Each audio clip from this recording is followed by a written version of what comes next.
Hey everyone, so glad you could join us for part 3 of our series, Winning the War in Your Minds, where we're exploring how we can change our thinking so that God can change our lives. And if you've tuned into the first 2 messages, I hope that you have gotten something out of it that you can apply. And in fact, if you remember last week, I gave you a homework assignment if you tuned in. I said write out a statement of truth that you read every day to kind of rewire your thinking so that you don't continue to go down the same path you always go that maybe goes down the wrong direction where you start believing a lie to be true that actually isn't. And so I said, write this statement of truth, read it every day until you believe it. I said, write it, think it, confess it, until you believe it. And I wrote one out. I shared it with you last week. I'll be honest with you. I was about 50-50 in the days that I read it. Some days I read it, other days I forgot to, but I plan on getting to the place where I read it every day until I believe what I've written down. And I encourage you, if you wrote that statement and maybe you fell off the apple cart, get back on and start reading that thing every day. Now today we're diving into part 3, and I gotta tell you that when I think about our lives in America, I feel like we have a pretty privileged life for the most part. You know, we all deal with challenges. We all have obstacles. But for the most part, when you compare our lives to the lives of people around the world, we have it pretty good in a lot of ways. But yet our minds tend to drift towards the negative.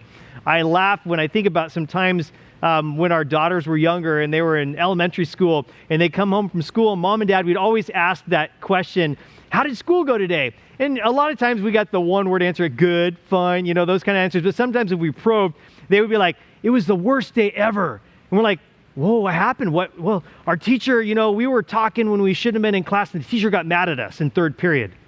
And we're like, what else happened? They're like, that's it. That's why it was the worst day ever. We're like, that made it the worst day ever. And we kind of do that. We laugh at that, but we kind of do that in our lives where one little thing goes wrong. We have like a bad 5-minute conversation at work, and like the whole day was awful because of it. We kind of drift towards the negative.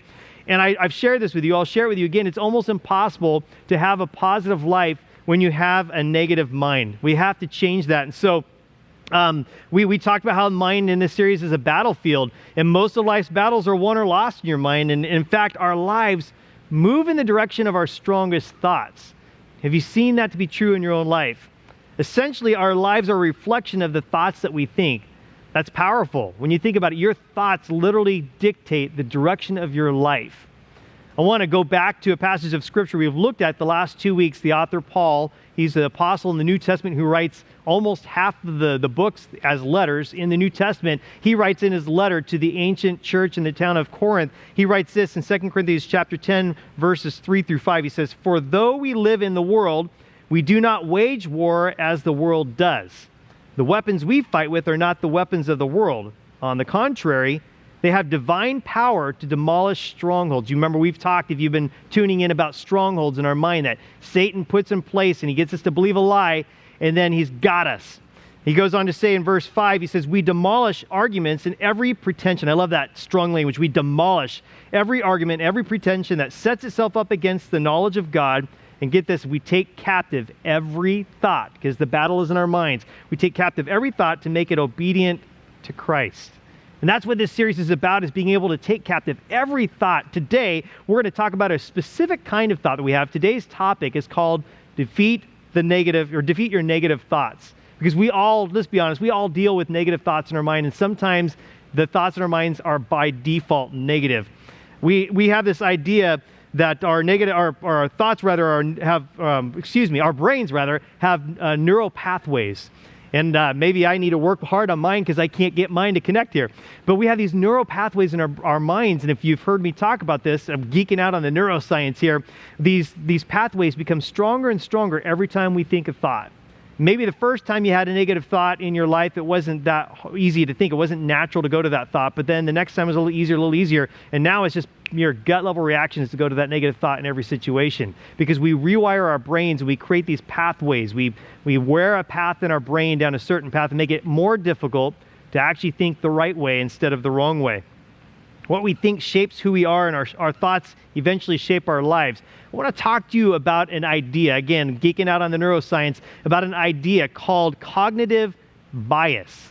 Cognitive bias. A definition you'll see on the screen for cognitive bias is this: a mistake in reasoning based on personal experiences or preferences. A mistake in reasoning based on personal experiences or preferences. Another way you might call that, instead of a cognitive bias, maybe in layman's terms, would be a mental filter. Some examples of what I'm talking about is maybe you grew up in a household that was very frugal. And so you always coupon clipped, and you only bought from resale shops, and it always had to be a deal, and you never spent a lot of money. And so as you grew up, and even maybe you have the resources because your job allows for this, maybe you had the resources to kind of relax a little bit on that stuff, but it makes you feel guilty or wrong to do it. And you kind of are compelled to go back to coupon clipping. And you've seen that show on TV, Extreme Couponing. Maybe you get a rage, or, a rush of endorphins when you see that, because you're like, yes, we have to save money. And so that your mind always goes that direction. That's a bias in your mind. Maybe your bias is this. Maybe you grew up in a household with an abusive man or abusive men around you. And so you have a cognitive bias, a mistake in your thinking that says all men cannot be trusted. And so where you might approach a situation differently than someone else because of the way you grew up, they might approach it from a different perspective and say, well, I can trust men. The men in my life were trustworthy, so I'll trust this person. An example when I was younger of a cognitive bias I had is that when we went out on recess or we were in PE class, there was always this practice that we had with the group of kids that wanted to play a certain game, and usually the popular kids, or the kids that kind of took leadership, would become the team captains if we were going to play a game against each other. And the team captains would come up and they'd line everybody up, and one at a time they say, I pick you, and they pick their teams out one at a time, go back and forth so that we could get an equal team, so that each team had an opportunity to get the best athletic people on their team or whatever to win the game. And I like that because I tend to be athletically inclined, and so I was, if not one of the first people picked, I was the first person picked to be on a team. And beyond that, a lot of times the team captains were my friends, and friends always wanted their friends on the team, and so you as a group of friends could be on the same team together. And then the adults would come along and totally spoil this whole thing and do something really dumb. They would line us up and say, count off 1, 2, 1, 2, all the ones over there, all the twos over here. I'm like, there's no strategy to that. And besides that, I end up not being on the team with my friends, and I hated it. I was frustrated when that happened. But there was other kids that maybe weren't as athletically inclined that their biggest fear was, I'm going to be the last person picked every time. And so approaching the exact same scenario, I had a certain viewpoint, and they had a completely different viewpoint. And really, it wasn't the facts that changed. It was really the way we filtered the facts that really made the difference in that situation. There's this show on TV that I saw recently. I discovered on Netflix called Prank Encounters. It's one of the kids from Stranger Things. And on this show, they set up these elaborate pranks where they have two people that don't know each other, and they put them together and get them to meet, and everybody else in this thing is all actors, and they're all in on the prank. And the way they set it up is very interesting because as they're preparing them for the prank they're about to pull on them, they start putting thoughts in their minds by saying things or setting things up in a certain way that creates a cognitive bias in the minds of these people that are not in on the prank, so that when they're faced with the reality, with the facts that are placed before them, instead of picking what is most likely true, like teddy bears don't get up and walk around, it's one of they had people believing these teddy bears were alive, is that you automatically go to, oh man, that teddy bear actually came alive. And so they actually get you to think an error based on information they fed you ahead of time that made you automatically default to a certain way of thinking. And we all have this wiring in our brains that instead of going with reality or what should be factual to us or what really would be truth, we automatically go the opposite direction. And so in our lives, we default to the negative thinking so often because we've programmed that into our minds. So when we're faced with a set of facts, more often than not, unless we're very intentional about it, we automatically default to the negative side of thinking on that. I know a pastor, and I've heard his story where he talked about when he was in college, he became a follower of Jesus. And as a new follower of Jesus, maybe 3 weeks after he became a follower of Jesus, very passionate about his faith, he was faced with an opportunity with a group of men to do a Bible study. And so he led this Bible study, and the person who normally led the Bible study, who gave him the opportunity, at the very end, he said to him, I guess teaching the Bible really isn't your gift, is it? And I thought, man, what a blow to hear from someone who would really be a mentor to him. Said, it's not really your gift, try something else. Maybe you should try hospitality team or something like that. I don't know.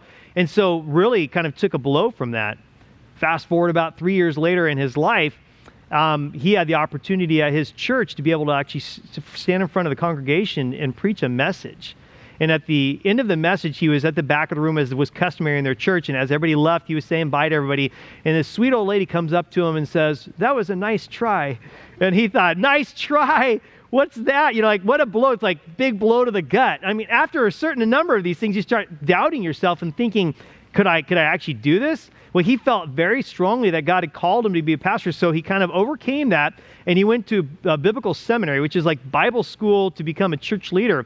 And in biblical seminary, about halfway through, he got to go in front of an ordination board, which really the function of an ordination board is a bunch of people who are strong in their faith, strong in the Bible, and church leaders who they interview you to find out if you, in fact, are the material to be a pastor, to kind of give their certification that, yes, we approve that you are someone who is called to ministry. And at this ordination board, the person in charge stood before him at the end and said, "We've decided not to approve your ordination because we don't believe you have the gift mix that we see in most pastors." The official board tells him, "You don't have the gift mix." What do you do in this situation? What do you do when all the messages that keep coming at you are always negative, telling you, nope, you can't do that, you can't do it, it won't happen? What ends up happening is your brain becomes rewired. Instead of thinking, I can do this, you start doubting yourself, saying, can I do this? Is it possible? Can I actually make this happen in my life? See, the filters you have shape how you see life. Change the filter, and you can change your perception. I talk this all the time about our perspective in any situation completely changes that situation. That's what we're talking about here. I actually have a picture I want to show you. I took this recently. Our family was out on a town. I took a selfie of our family, and this is a picture of me. On the left-hand side, you see me with my normal gray, silver facial hairs poking through, which I actually try to clip them out all the time. And then on the right-hand side, if you look closely, you'll see the wrinkles above my eyes. They're gone. My skin is smooth. There's no spots. And then miraculously, my beard has been darkened, because when we go to social media, we have these beautiful tools that allow us to filter what people see. It changes their perception. You may look at this picture and go, I don't really see much of a difference. You know, well, honestly, this is what I actually looked like before I did the first filter. This is what it actually looked like. Yeah, I'm just playing with you there, but we place filters on ourselves for social media because we want people to perceive us as different than reality. And we do this in our own life. We have these filters, these lenses that we look through, and we look through that filter, and it actually alters our reality in a situation. We have a negative bias in that situation, a defect in our thinking, if you will, that causes us to believe something that may not actually be true. I think of even in a church sometimes when we were holding live services, this is a funny example. Like at the end of a service on a Sunday, I've had people in the same service, one person come up to me and complain about how loud the music is, that gave them a headache. What are we trying to do? Ruin people's ears? And I can't believe you do that. I had to stand out in the lobby until the music was over. And then in the same service, have someone come up to me and tell me that music was beautiful today. It was like the most meaningful worship experience I've ever experienced before. Two people experience the exact same thing at the exact same time, but have a completely different reality of how things actually played out, because there was a cognitive bias in both situations. It's just the way it works. Another example, current example, is that, we hear a lot right now about COVID-19 vaccines, and the vaccine, to some people, through their filter, the COVID-19 vaccine is our salvation from COVID. And for other people, depending on, what news outlets you watch, it's like the most dangerous thing you could do, and they're putting a chip in it, and they're going to track you with it. And so I know I'm diving into very touchy territory here, but don't worry. Whatever side you're on in this, you're right. Don't worry. You've got it right. But I'm playing with you here. But the truth is that we have these cognitive biases. We aren't even aware that they're playing out in our experiences that change our reality. See, the facts aren't different, just the filter we view them through is different. I put in your notes a story from the Old Testament of the Bible in the book of Numbers. There's this account where Moses, if you know the story, maybe you don't. Moses is if you watch that movie, The Ten Commandments with Charlton Heston, he leads the people out of Egypt. They cross the Red Sea, they go into the desert, and then it's time for them to move in and claim the promised land that God had promised them. And so before they move into the land, they send in 12 spies to scout things out and see what they're up against. And these 12 spies come back, and interestingly enough, again, same facts, same experience. 2 of them come back with one perspective, and 10 of them come back with an entirely different perspective. Let me show you in the notes what I'm talking about. In verse 28 of Numbers 13, it says this: the people living, this is the 10 This is one account from the 10 people. It says, the people living there are powerful, and their towns are large and fortified. We even saw giants there. Giants? Really? They were giants. Okay. Then in verse 30, one of the two spies that had a completely different perspective says this. But Caleb tried to quiet the people as they stood before Moses. He says, let's go at once and take the land. We can certainly conquer it. Kind of give them the rah-rah speech. But then the 10 come back in verse 31 and they say, says, but the other men who had explored the land with him disagreed. We can't go up against them. They are stronger than we are. So they spread this bad report about the land among the Israelites. The land we traveled through and explored will devour anyone who goes to live there. The land, really? It'll devour people? I've never even seen land like that, but apparently it does. They go on to say, the land we traveled through and explored, he says, all the people we saw were huge. We even saw giants there, the descendants of Anak. And get this, next to them, we felt like grasshoppers. And get this, that's what they saw too. Really? You interviewed them? Hey, just on a scale of 1 to 10, what do you see us as grasshoppers, as bears? Like, what do you... I didn't even talk to the people, but they came up with this perception that these people perceived them to be as grasshoppers, just like we perceived ourselves to be compared to them. And so there was this report, and because of that, they didn't get to go into the land for 40 years. They were stalled in the desert for 40 years because 10 people, and honestly, in reality, this is probably the way it often plans out, numbers-wise, is that of 12 people, 2 people might see it positive, 10 people are going to see it negative, and it ended up stalling their ability to go into the promised land for 40 years because of their cognitive bias. There was a song I learned as a kid that goes with it. I can see if I can remember. It goes, 12 men went to spy on Canaan, 10 were bad and 2 were good. What do you think they saw in Canaan? 10 were bad and 2 were good. Some saw giants big and strong. Some saw grapes in clusters long. 12 men went to spy on Canaan, 10 were bad and 2 were good. I don't know if there's any value at all for me seeing that. I'm just kind of rehashing my childhood for you, but that's kind of the things that we see as we go through the scripture, and I'm just kind of having fun with you. The facts were different in this. We're not different in this situation. It was just their filter. Maybe you have a similar situation in your life. Maybe you had it all set out that you were going to marry your high school sweetheart, and it actually worked out. You married your high school sweetheart. Fast forward down the road, things didn't work out, and here you are with a broken marriage that ended in divorce. Or maybe you set out to go into a certain career, you were passionate about it, so you went to school and you went to learn on this pathway, and then you got out of school and somehow it got derailed, and you're doing a job that has nothing to do with the career you were wanting to pursue. It's a dead-end job, you're overqualified, and what are you doing in this position now? Maybe you saw yourself as a bright-eyed and bushy-tailed, and you were going to go out and you were going to change the world. You were going to make a difference. You were going to make an impact. And you fast forward to now and you see that you're just kind of wandering around aimlessly wondering, is there any purpose for my life? Am I doing anything? Does my life count for anything? Maybe that's the situation you're in. We're going to talk today how you can reframe the way you look at your situation and change its meaning so that it can change your life. And I've got for you on here my high-tech monitor here. I want to show you that it's not just about refiltering, it's about reframing. And so this picture here, you maybe look at this as though this is your life circumstance. This is what you're facing right now. But what ends up happening in our life when we have this cognitive bias that causes us to think negative is that we end up putting a frame in this section right here. Let me magnify it for you so you can see. And all we see in our life in this circumstance is a storm that's raging around us, and it's dreary. It doesn't look good. We're probably going to get shocked in the process. What do we do in that situation? Well, it changes the way we operate. We might cower. We might seek shelter.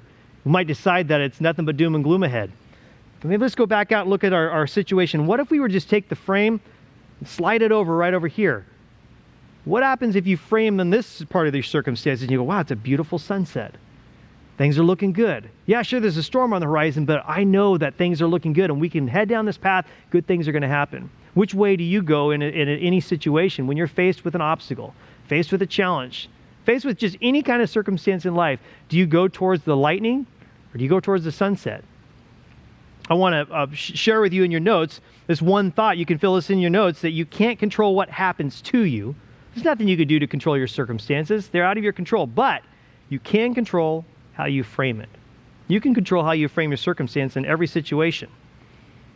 In Philippians chapter 1, the author Paul, and maybe, I mentioned those situations where you thought you wanted this fairy tale wedding and marriage, and it ended in divorce, and a dead-end job that you thought was going to be this amazing career. You wanted to change the world. That hasn't happened.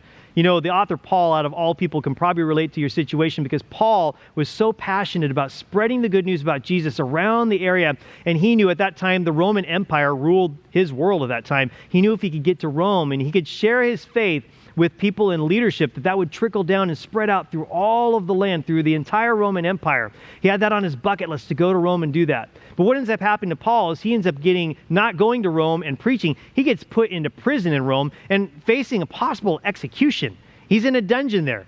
And while he's in the dungeon, he could have easily had this perspective, because in this situation, he can't control his circumstances, and he could have easily gone the negative path. And in your notes there, actually it's not in your notes, but it's on the screen, Philippians 1:12-13, by the way, this is what I call the NWV version, the New Winer's version of Scripture. This is what Paul could have said. He said, "Now I want you to know, brothers and sisters, that what has happened to me really sucks. As a result of the crap I've been through, I'm quitting Epic and never going back to church." He could have said that, but he didn't. Here's what he does. And by the way, just a little footnote, if you're maybe new to church, that is not an actual legitimate version of the Bible. You might be like, I like that one. How do you get the copy of that? You can't. It doesn't exist. But here's what Paul actually said in Philippians chapter 1, verses 12-14. He says, "And I want you to know, my dear brothers and sisters, that everything that has happened to me here has helped to spread the good news." Isn't that crazy? He's put in chains. He's in a dungeon. He faces possible execution, and this is for the good of spreading the good news. Why is that? He goes on in verse 13 to say, "For everyone here, including the whole palace guard, knows that I am in chains because of Christ." He's got a captive audience. He's got a guard that changes 24/7, maybe like every 8 hours. There's a shift change. There's 3 guards that he's captive every 8 hours. They're stuck with him, and he gets to share the hope he has in Jesus with these guys that can't go anywhere. He's spreading the good news to the palace guard, and it says, they know that I'm here because of Jesus. You know that he's sharing the good news because he says they all know why I'm in chains. He's put in chains because of trying to spread his faith when he wasn't in prison. He goes on in verse 14 to say, "And because of my imprisonment, most of the believers here have gained confidence and boldly speak God's message without fear." Wow. Because of his chains, and because he's speaking out boldly with his faith, even though he faces death, even though he's in prison, he speaks out boldly. He's empowered and emboldened the people around him, in his circles, the people in Rome that are people of faith, and give them courage, so they are able to go out and spread the faith way better than he could do on his own. See, Paul recognizes in this situation, he can frame it. He can frame it in and go back again to the fact that, let's see if I can back this up. I'm not technologically savvy, but let's try this again. There we go. This is the framing that he saw. He could have easily gone to this one right here, because that, honestly, I wouldn't have blamed him. In his circumstances, you could easily go here. But no, Paul chose to reframe it. He just slid the frame over there, and this is where he went. Where do you go? What are you facing right now? What circumstance right now seems impossible?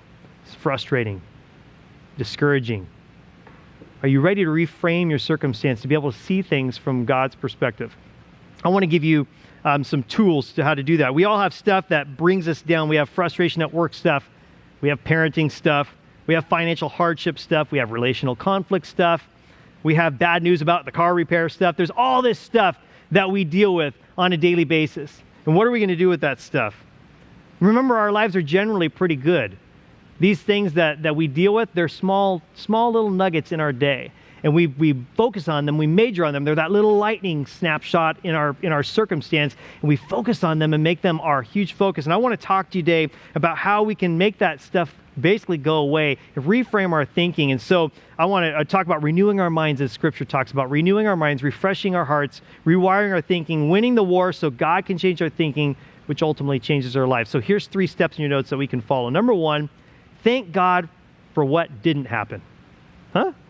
What did I say? Yeah, I said thank God for what didn't happen. I heard this story about a teenage girl, and she sat her parents down and she said, "Mom, Dad, I need to share something with you. A little while ago, I went out and was partying with friends. We snuck into a bar. I got drunk, met a guy. We went home, hooked up together, and ultimately, I'm embarrassed to say I'm pregnant." The good news is, though, that he's going to make probation in 1 year, and he plans to get his life cleaned up, and hopefully we'll get married and have a family together. And she lets that sit for a moment. Parents, mortified. And she says, well, actually, none of that is true. But here's what is true. I got a D on my chemistry test. But I just wanted you to know things could be way worse. And I think sometimes as parents, if you look at our kids, we hear bad news all the time with our kids, but it could be way worse. It really could. And a lot of times we need to be pause and be thankful for what didn't happen in our circumstances. There's a story about a lady. I heard an interview with this lady named Jamie Lima Kern. I'd never heard of her story before. But she started a cosmetic company a number of years ago, and her goal, her mission was to be able to create cosmetics for a new generation of girls that were rising up. She saw the ads for cosmetics, and it's always supermodels and perfect people. And she said, I want to create a cosmetic line that shows women that they are beautiful too. It's just not the elite perfect people over here, the ones that get paid to display the makeup product, but it's every girl. Every girl can look beautiful. And she spent many years in her garage, several years in her garage, building this business up and came up with a product she basically sunk her life savings into, came up with a product that she believed in, and she went around and just got rejected with no after no after no after no from investors. And one day, she heard back from an investor that had been notoriously known as, if you get in with these guys, they make products succeed. Every time they get a yes, their product succeeds, and it leads on to success for that company. And so she prepared for her, and her husband came and stood before these investors and gave presentations and went through this whole process over days and weeks of sharing their product. And at the end of this presentation and all the stuff they were showing them about the product, the head investor, kind of the lead guy, stood before them and he said, we love what you got. We think this is a great product and it's amazing, but we're going to say a no for us. And she says, I've been rejected so many times, so that didn't faze me. I'm used to a no, but I do, if I'm going to get a no, I might as well learn from the process. So she asked him, can I ask you why you're saying no? He says, can I be brutally honest with you?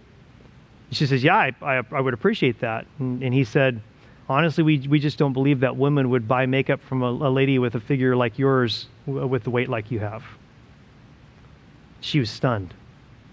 Was not expecting that. She walked out of the meeting, went out to the parking lot and cried. She was very, very much hurt by what was said. And then she remembered, that's why I'm creating this product line in the first place. It's for women that get that kind of response that he just gave me.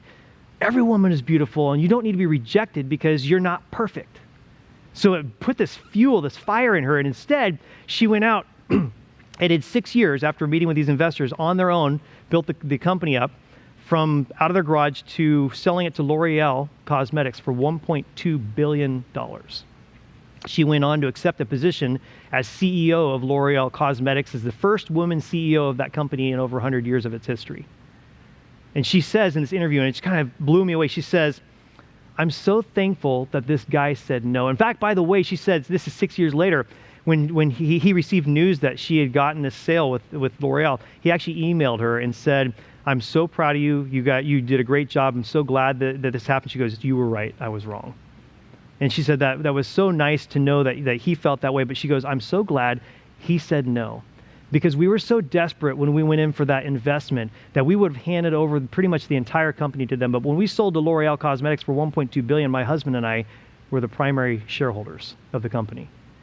And we were able to continue to make it what we wanted to be, and rather than being told by an investment company how it would go or how it would be shaped and which direction we would go. Thank God for the no's in your life.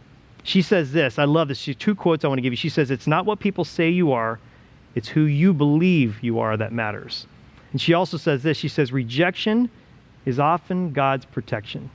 We're so sure that what we want is the right thing for us. So sure of that, but so often, what we want is not healthy for us. It's not the right timing for us. We're not ready for it. It would destroy us. And God knows that. And God allows us to receive rejection in our life because this rejection often is his protection for what he wants to do for us in the future. So first thing is thank God for what didn't happen.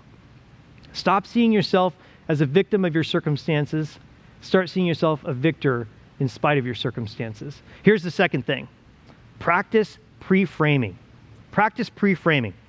See, it's really about preparing mentally ahead in a positive ways for what lies ahead. In fact, the way you frame your thinking before you enter a circumstance or a situation often changes how you will receive it. And I've got one for me that I want to share with you is that I tend to when things get really stressful and tense, I tend to be able to relax and be at my focused and do my best. I don't know why. It's just kind of the way I'm wired. And I remember one time years ago, I was in charge of the music at our church, and it was Christmas time, and we had all of this elaborate Christmas music. And Christmas music is the worst if you're a musician to prepare. It's complicated. It's different than we're used to doing. And we had our hands full, and we had our biggest ever Christmas audience showing up. And as we were preparing our rehearsal, the night of our Christmas Eve service was not going well. And we were only about halfway through all the songs that we had to do, and we had not actually played half the songs with each other together. It's 15 minutes before the service is supposed to start, and I had given instructions that the doors to the auditorium are to remain shut until I say they're open, because we needed every minute we could to practice these songs. Someone didn't get the memo. They see this crowd of people gathered up at the back of the auditorium, and boom, the doors open up, and in walks all the people, and we've only gone through half of our music set. I turned to the team, I said, we're done. We're off the stage. We walked off the stage, went to the backstage, and I pulled the team together, and I said, we actually had one song, we didn't even know if we should do it or not, and I told the team, I said, whether or not we do this is whether or not you all believe that we can. And if you believe we can, tell me now. If one person doesn't think we can do it, we will pull this one from the set. And everyone said, I think I can do it. I think I do. I said, okay, then we're going to do it. And I told the team, I said, this is in God's hands. God's the one who's going to lead us through this. It's not about us anyways. Let's go out there and give it our best. And we went out there, and by the way, the service went amazing. That one song we were worried about was the hit of the night. Everyone just loved that song that we had done. And the team, a lot of them came up to me afterwards and said, I was losing it. The only thing that held me together was how calm you were as a leader. I didn't understand why you're so calm, but I thought, if Mike believes we're good, I think we can do this. And I've learned through the years, through situations like that if I can remain calm and focused in those heated situations, at my gut level reaction to that situation, I'm perform way better in those situations. So pre-framing, when I go into a stressful situation, I'm calm, I'm cool, I'm collected, and I'm focused and ready for whatever challenge comes my way. What is it in your mind that you need to prepare your mind for, that your default thinking takes you down the right path, not the wrong path, down the positive track, not the negative track? You know, you've heard me talk in the last couple of weeks about this thing coming up starting on Easter Sunday, which is only 2 weeks away, and I'm really excited about, called Change Your World.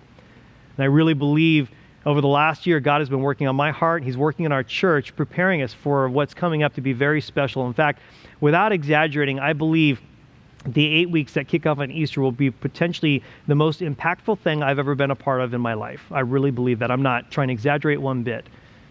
God has been working in my heart, and I believe he wants to do something through us, because we all look around and we see the world around us and say something needs to change.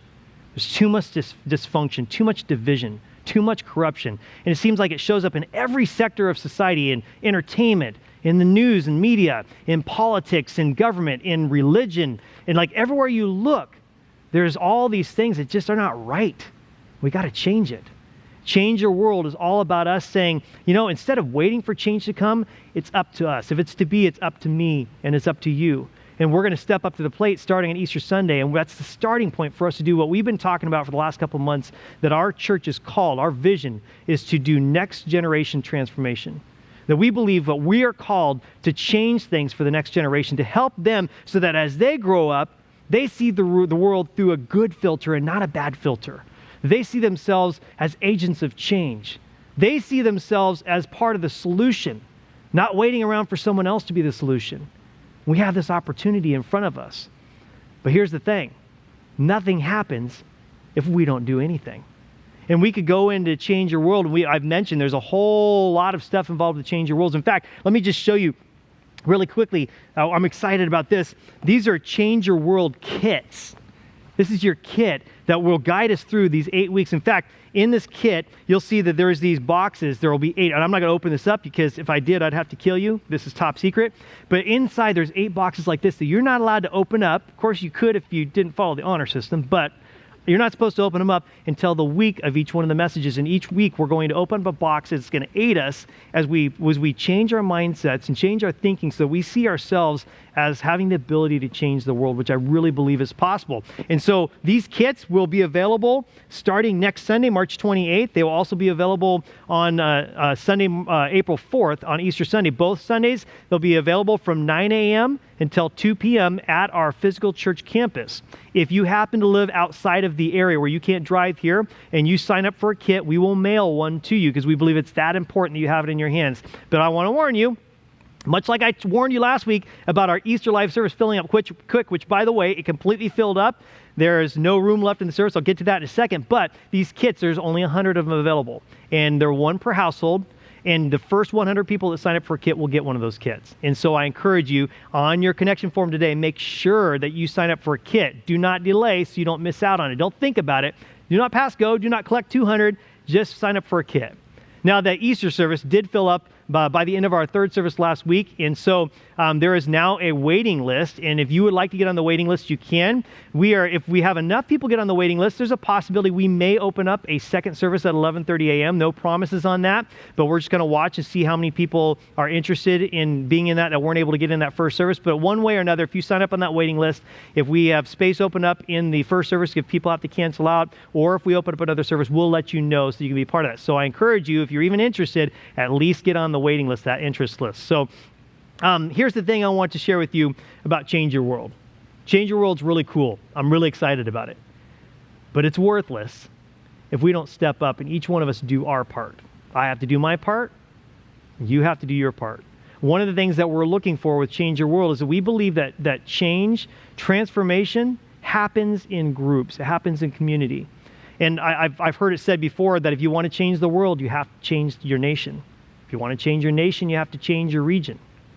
If you want to change your region, you have to change your state. If you want to change your state, you have to change your county. If you want to change your county, you have to change your city. If you want to change your city, you have to change your community. If you want to change your community, you have to change your family. And if you want to change your family, you have to change yourself. It starts with you. It starts with me. And then it grows in small communities. And so you've heard us talking about how we delayed the beginning of our normal group season, which would have kicked off in February, and instead we're starting the second week of Change Your World, the week of April 11th. Now, these groups only happen if people are willing to step up and facilitate a group. And so I'm asking everyone right now, would you consider being a group facilitator? Now, I know that's scary. I know it is. But we just talked about this idea of practice pre-framing. I want you to pre-frame and not go to your natural gut default, which says, no way, I'm not qualified, I'm too scared, that's too much risk, and say, would you consider facilitating a transformation group? Because that is where change is actually going to happen. Sunday mornings, when we have our live services online, a lot can happen there. But where the real magic happens is in transformation groups. And so I encourage you, we're looking for 30 group facilitators. We have 10 people already committed to facilitating a group, but we're looking for 20 more. And you may be the person to do just that. I will tell you this, it's as least as threatening as we can make it be. You're talking about maybe 3 or 4 people in a group. 4 to 6 would be probably ideal, but 3 to 4 would work. I would say 8 to 10 is getting a little bit high. We want these groups to actually be a little bit smaller, so you have an opportunity to really connect with the people in your group. And we are going to provide you with all of the curriculum, all the stuff you need to know to go through it. It's not rocket science. If you can read and you can call on other people to read, you are qualified to lead one of these tables, these groups. And there's 3 options for leading one if you would like to. You can do a Zoom call. And by the way, we will equip you if you've never done that to know how to do a Zoom call. I'm moving all the excuses out of the way. You could do a Zoom call. We have limited space available at our physical location. If you want to sign up and say, I would like to use the space here and meet with my group here, we have larger spaces here and can meet together with smaller groups in several different spaces throughout the campus. And if maybe we're kind of watching to see where things happen with COVID and how things open up, but maybe by April or even May, the possibility of even doing it in your home might be something that opens up. We don't know at this point in time, but that may be a third option as well. But there are options. And so don't say no just because your cognitive bias automatically tells you to do so. Would you consider being a part of one of these transformation tables and transformation groups rather, and facilitate it? We would love to equip you to do that. And in that process, you can be part of the life change and changing the world of the group of people who are part of that group with you. Now, I want to move on to the third and final idea that can help you with reframing your thinking. That is this, to look for God's goodness. Look for God's goodness. If you look for God's goodness, you can always find what you're looking for because God is good. God is good. I kind of think of it this way. You can either look at life's circumstances from the perspective of a vulture or from the perspective of a hummingbird. And see, what a vulture sees when they see their circumstances is roadkill. They see something dead, something rotting. They're a scavenger, and they're there to pick the bones and clean up the mess. Or the hummingbird. And the hummingbird finds sweet things and feeds off the sweet things. And which one are you in your life? You see God's goodness is like the hummingbird. Or do you see all the negative? You find yourself a victim of every circumstance. You see yourself and go, I'm never going to make it happen. I'm never going to do anything. My God doesn't even love me because look what he just allowed to happen in my life here. You got to look for God's goodness because it's there in every situation. See, if you go to a therapist, they might give you a therapy called cognitive reframing, which is empowering you to decide the meaning of an event. But I want to take it one step further and give you a therapy session today where we take it one level up and we let Jesus decide the meaning of our situation. Last year, 2020 was tough. We all know that. We talk about it a lot. But I just want to go back and remind you, keep it fresh in your mind. Probably should let you, forget about it, but I'm going to refresh you. Last year, for me personally, it was the time that I became a brand new pastor overnight. And surprise, you're going online because of COVID. And then we saw how much work we have to do with the racial inequality in our country. And we saw so much division over that.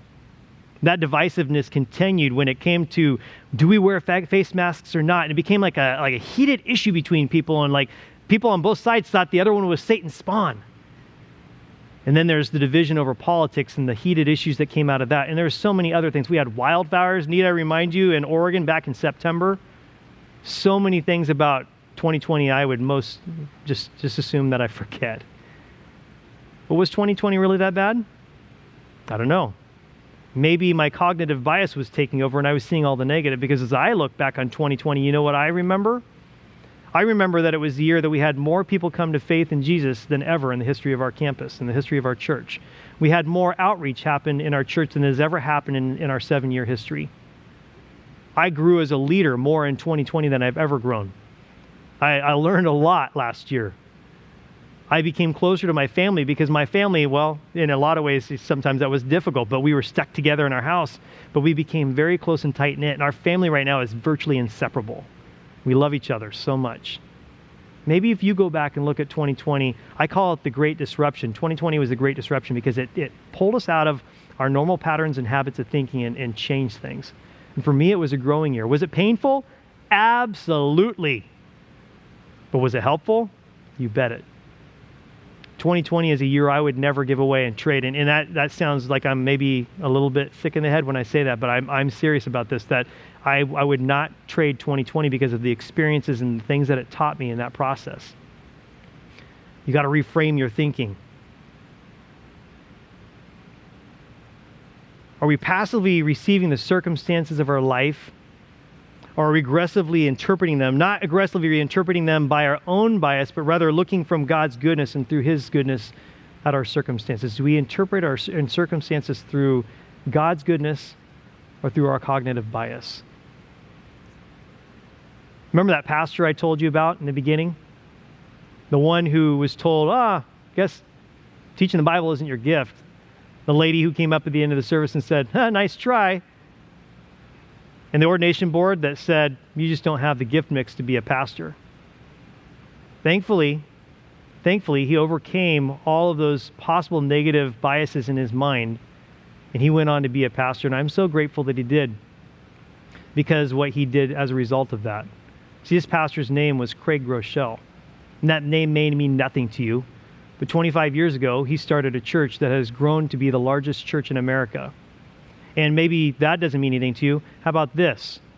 The YouVersion Bible app, the one that we all use on our phones, the one that has got well over 300 million downloads worldwide, is the most downloaded free app in the world. Their church made that and distributes it for free.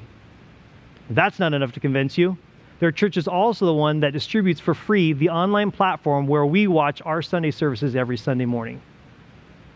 Craig Groeschel, his ministry, it's a gift from God. I'm so glad that he didn't say no to God's plan for him. He's also written a number of books. You probably wouldn't recognize the title of most of them, but you might recognize the title of one of them, because I've got it sitting here in front of me. It's a book called Winning the War in Your Mind. This entire series is based off of what he's taught on winning the war in your mind. In fact, if you don't have a copy of this book, I highly recommend you get it, There's so much good content, stuff that I don't have time to share with you. You can get on Amazon right now, and this book would be a super help to you in winning the battles in your mind that you're fighting right now. We have a choice to make. In every circumstance, what are we going to do? How are we going to respond? Are you going to let that negative cognitive bias take over and filter our brains and frame us on that storm? Or we're going to reframe our minds back, just slide it over a little bit in the part of our circumstance that we see the sunset. Where are you at? I want to leave you with one final verse as we close out today. It's one we've talked about the last few weeks, and that is this. You will know the truth, and the truth will set you free. You will know the truth, and the truth will set you free. Let that guide you in the weeks ahead. Would you pray with me? God, I pray for every person right now, whatever situation they're faced with. God, I don't know who's losing the battle in mind to negative thinking, who's let their cognitive biases get in the way and allow them to filter and frame things through an unhealthy perspective of their circumstances. God, I pray for each person today that they be able to reframe their thinking, reframe the circumstances, and to be able to filter them through thanking you for what didn't happen in their life, the things that you protected them from.